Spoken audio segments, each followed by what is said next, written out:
6, and we are, hang on a second. Sorry, technical difficulties before, so. 6. Okay, so I'm calling the February 10th meeting of the Council's Finance Committee to order. This meeting is being audio and video recorded. Welcome to the budget listening session hosted by the Finance Committee. The Finance Committee has a couple of brief agenda items. Council's Finance Committee. Then we will be ready to hear audio and video recorded. Welcome to the budget listening session hosted by the Finance Committee. The Finance Committee has a couple of brief agenda items. Council's Finance Committee and will be ready to hear audio and video recorded. Welcome to the budget listening session hosted by the Finance Committee. The Finance Committee has a couple of brief agenda items. Council's Finance Committee and will be ready to hear audio and video recorded. Welcome to the budget listening session hosted by the Finance Committee. The Finance. Somebody's playing a YouTube. Should they their screen share or audio share? Yeah, YouTube would have that. Well, nobody has their You mean like thing on them. Oh, wait, hold on a second. Oh. Oh.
Now I have.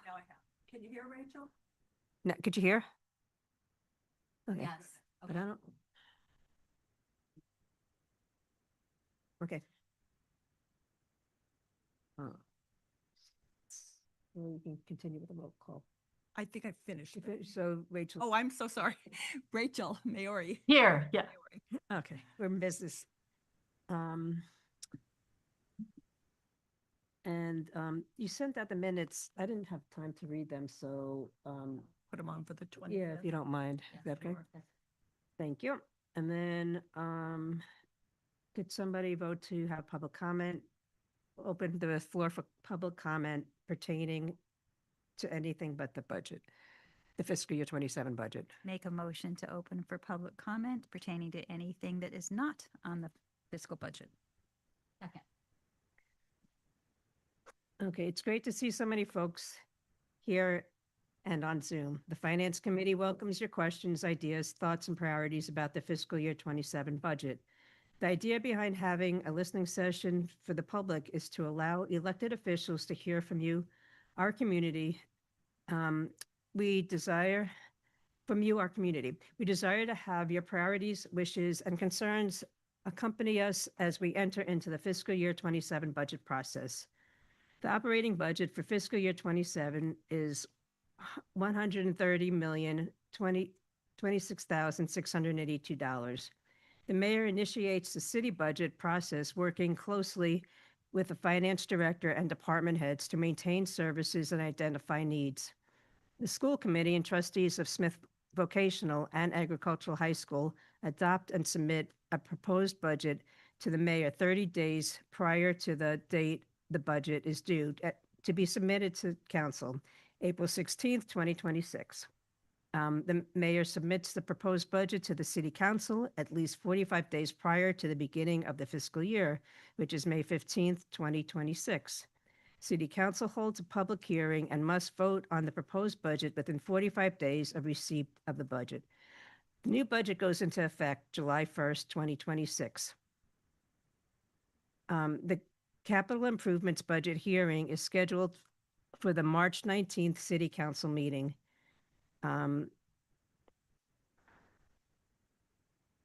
Okay, so we'll just do the we'll just do the public comment if there's anybody. Does anybody want to speak to anything other than the budget? Al Simon? Yeah, so we're starting at 6:07. Thank you, Al Simon, Ward 2, only person in the room. Oh, I'm sorry, there's two of us who are not electeds. Is the light on, Al? Green light is on. Okay, thanks. You can tell me if I'm speaking in the wrong place, but actually what my comment right now is really about strongly urging this finance committee to take up the challenge of collaboration with the budget and property subcommittee of the school committee. I know that there are personality issues. There were last year, but to be honest with you, I considered the majority members of the finance committee last year who refused to meet with the budget and property subcommittee to be honestly a dereliction of duty. Like, you've got some responsibility here to deal more effectively with the source of a huge amount of contention in this community. Actual collaboration does require you to work with people you don't agree with and to find some ways to advance the quality of the services provided in this city at the same time properly funding them. That is a challenge. I understand that. So I'm urging you to figure out how you can do that so that you can learn more about the details of the $40 million that you'll end up voting on when the budget comes due. Our community needs that. Thank you. Thank you. Anybody else in the room want to speak to? Okay. So we'll move on. So for this next part, it'll be about the fiscal year 27 budget. Please limit your comments to 3 minutes and please only speak about the budget. If someone before you has stated what you had planned to say, you can say you agree with their statement, which will provide more time for others to speak. We will track your comments and any themes that may emerge and share them with the mayor's office, and the full council. If they pertain to the schools, I will share them with the school committee and superintendent as well. If anyone was unable to speak or has more to say, you may submit comments by email to citycouncil@northamptonma.gov. If you're in the room and haven't already, please sign up on the sheet on the podium. Those of you on Zoom, please raise your virtual hand. I'm going to alternate between in person and on Zoom. And for you Zoomers, there's not many people here, so it's probably going to be mostly Zoom. Please, a reminder to the community members that we're not here to talk or debate. We are truly here just to listen. So let's get started. Okay, Lisa Modinos, and please state your name and where you live. No, you're taking notes, right? Thank you, Lisa Modinos, Florence. It's Black History Month, and in Northampton, a predominantly white town that prides itself on being progressive, we've seen some textbook white moderate behaviors, language, and choices from our elected officials that have been beyond disappointing for those of us who care about anti-racism, anti-classism, and justice-oriented work. Martin Luther King Jr. told us about white moderates, and he told us that budgets are moral documents. Public education is one of the most important arenas in which we can level the playing field. Public education is fundamental to democracy and democratic participation for all. Public education is an engine for social mobility, access, and transformation for children, including disabled children, whose rights to a free and appropriate public education are protected in this nation so far. When you defund public education, you further harm the playing field, you harm democracy, and you harm access to multiple resources for all children, especially for disabled children. It doesn't matter if the mayor says she's given more to the schools than anyone else, or that she keeps upping the percentage when she continues to defund the needs, supports, and school positions for our children. It's just spin. Please do not continue to give it any more oxygen. It's Black History Month, and in Northampton, a predominantly white town that prides itself on being progressive, we need elected officials to step up, prioritize public education, and choose children over capital. But thank you. Thank you, Lisa. And if anybody in the room wants to speak, just raise your hand at any point. Oh, I'll go with Nathan since you just spoke, Al. Yeah, that's fine. You get 3 minutes. Hi, Nathan Chung, public sector worker, speaking as a member of the public and not outside my work purview, because speaking about your work purview, even during public comment, is not protected free speech if you're a public employee. I guess in terms of budget, there are a lot of nuances. So one thing that's really uncomfortable, but I want people to think about is, so depending on which union you belong to and which department you belong to, you have different negotiating power. If you look at any city's like municipal employee gross salary list, the typical people who make the top 30 or 50 are, police, fire, and school administration and teachers. Like a lot of police officers and firefighters, make, 200,000, 300,000, especially in cities like Holyoke. Again, hard question to ask about how much is the right amount of pay. And in terms of, teachers in general throughout the state, a lot of teachers, once they reach 80 years or so, they make about $95,000 to $100,000, and they're actually on different dimensional ladders. So if they get a master's or PhD, their salary jumps on a new different ladder, and they usually work about 190 days to a year or less. So that means they get to take their summers off. Like those kind of benefits don't exist for all employees, especially ones who are in weaker unions that doesn't have like national or state level union representation.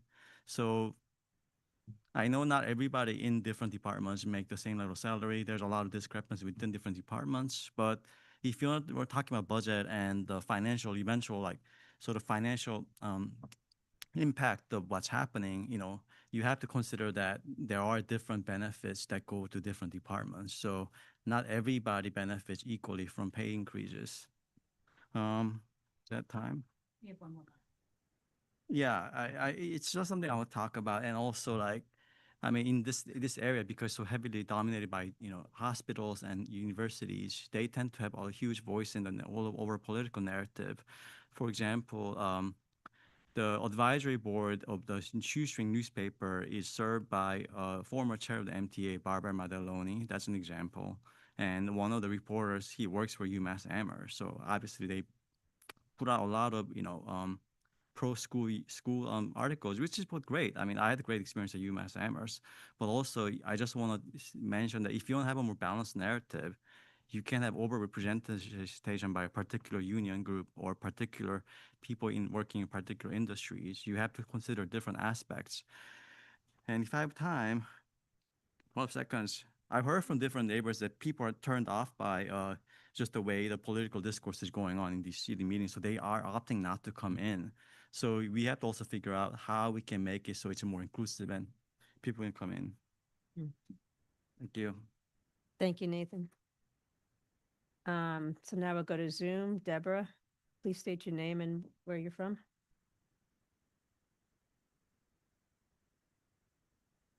Hi, before my time starts, I maybe should have raised my hand on the other side of comment. So forgive me if I'm 5 minutes on the other side of where I'm supposed to be saying this. It's okay. There's Thanks. not a huge turnout, so just say what you came to say. Okay. I think it's because of the high school open house. But anyway, my name is right. Deborah Thompson, and I live in Florence. Last night, the district was given the opportunity to learn about the second part of the self-funded audit that the CASE Collaborative did over the last year, identifying strengths and weaknesses regarding student services in the Northampton public schools. On paper, it confirmed what many of us have been concerned about and addressing our officials directly and through public comment for the last couple of years. It revealed systemic challenges for some of our district's children, which was frustrating and heartbreaking. If some of you haven't had a chance to read it yet, that's understandable. It's long, and some of us would be more than happy to sit down and encapsulate it and help people go through it. Rather than demonizing some of us who have stuck our neck out there to bring these situations to light, please operate in a way that shows your commitment to all of the students in Northampton. I'd like the Finance Committee to work with the school committee together as they've been elected to, and to trust each other and try to take some steps moving forward to support some of these more marginalized students in our district and address the inequities of the students receiving or identified to receive special education. I'd encourage anyone with any authority over the way that this city spends its money to look at the 48-page report that was released about the middle and high school this week and to reach out to our elected school committee officials, families, and even students about their experience and what we can possibly do to fix these systemic issues, which forces some students to go unsupported or undersupported and violates their civil rights. Please, at a bare minimum, stop the madness, the mid-year appropriation dramas, and the vicious back and forth online attacks. The schools need focused strategizing and money to fix some of these glaring deficits. Investing now will help prevent costly measures in the future for our town's children. Please commit to fully funding our schools in a way that is equitable for all of our students here. Thank you for listening. Thank you, Deborah. And Al, in the room? There's nobody else. But thank you. Thank you again. Mhm. So I want to say that I appreciate that this meeting happens. It should, of course, be the mayor who is sitting here and not the city council, which can't add a dime to the budget. And it is ironic that the body that chose to listen is not the one that can actually effectively respond to what people tell you. Everybody in this room knows the issues I'm for, the positions I've taken. I'm not going to restate any of that.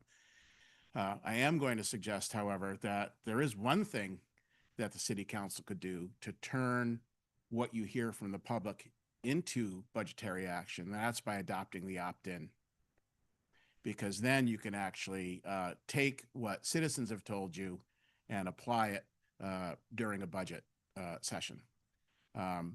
Didn't pass last year. I don't even know if it'll come up this year, but it would actually turn the council budget listening session into a place that would actually be useful to come to, because we knew there could be some impact by the counselors on the budget itself. Thank you. Thank you, Al.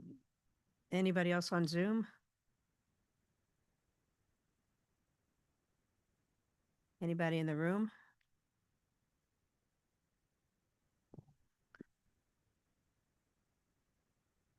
Did they ask you to? No, then we all got the email, so thank you though. Anybody else in the room? Anybody else on Zoom? Oh, Loli Viana. Please state your name and where you're from. Hi, good evening. This is Maria. I live in Ward 6. I'll be brief. I'll say I got the chance to participate in the case report presentation yesterday, and I absolutely agree. Everybody should take some time to review those findings because they confirm beyond anecdote what anybody who's been tuned in has been listening from staff members in their schools, students as young as 8 years old, sharing what these cuts over the past couple of years have meant to everybody who's in our public schools. I just wanted to say that residents should reasonably expect that essential services come first in our budgeting, that vacancies are tracked clearly, that staffing gaps are treated as urgent, and that the people who keep the city running are supported. The way I see it, making essential services the stable core of our budget isn't a political choice. It is the baseline of responsible governance. That's it. Thank you. Thank you, Loli. Anybody else?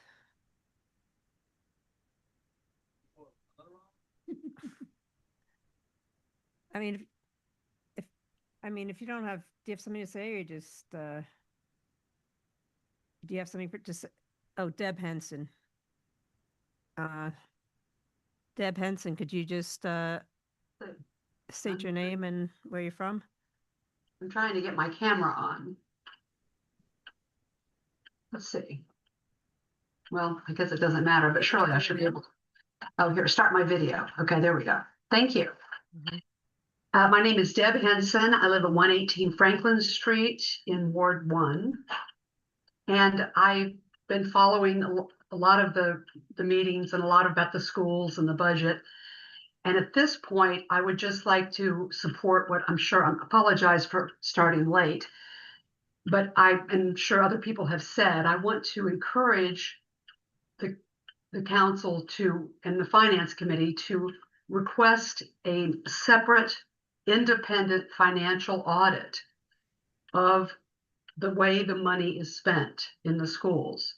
I think that I had heard from different counselors, Counselor Robbins being one of them in a meeting ago, that we really need to have things itemized. And I think that the oversight responsibility of the finance committee is paramount. So it would just help to have more facts, right? I mean, nothing wrong with having that. That's all I wanted to say. Thank you so much. Okay, thanks, Deb. If there's nobody else, then, oh, Kristen, could you unmute yourself and Hi, I'll keep this really brief. Everyone, so many people state your have, name, please, Kristen, and where you're from? oh, sorry. Kristen LD, Ward 7. I'm just here to second what several others have already said about prioritizing public education. It's our hope. It's how we reach every kid with the equitable education they deserve. I also support the idea of an audit. I think that's really called for and logical. So thank you. Thanks. Kristen.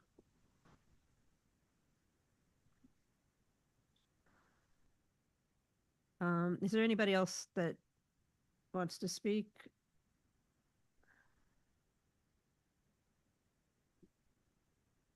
Okay, I guess that's it then. So thanks everybody for coming tonight, and could we have a motion to adjourn? Motion to adjourn? Second. Thanks, Laura. Could you roll call, please? Counselor Clemmer, Yes. Counselor Robbins, Yes. Counselor Davis, Yes. and Counselor Maori. Yes. Okay, thanks everybody. Have a good rest of your night. Bye.